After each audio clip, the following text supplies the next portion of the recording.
महाराष्ट्राच्या शिवम लोहकरेने भालाफेकीच्या एका स्पर्धेत ऑलिम्पिक आणि विश्वविजेता नीरज चोप्राचाही रेकॉर्ड मोडलाय। ही स्पर्धा नेमकी कोणती आणि कुठे होती ते सांगतो।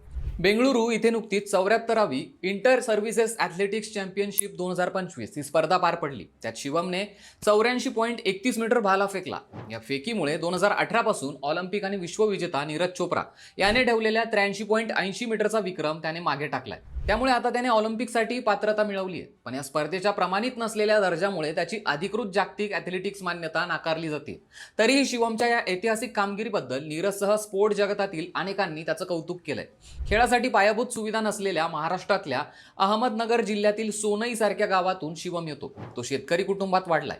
भालाफेकीतल्या त्याच्या या यशामागे प्रचंड मेहनत आणि जिद्द आहे। शिवमने आयुष्यात पहिला भाला हाती घेतला तो त्याने घरातल्या बांबूच्या काठीपासून बनवलेला होता। पण जेव्हा जेव्हा तो भाला फेकत होता, ऑलिम्पिकच्या स्वप्नांच्या जवळ जातोय असंच त्याला वाटत होतं। नीरज चोप्राने जेव्हा ऑलिम्पिकमध्ये गोल्ड मेडल जिंकलं, तेव्हा शिवमच्या मनातही ऑलिम्पिकच्या स्वप्नांनी झेप घेतली। त्यासाठी तो पुण्यात आला।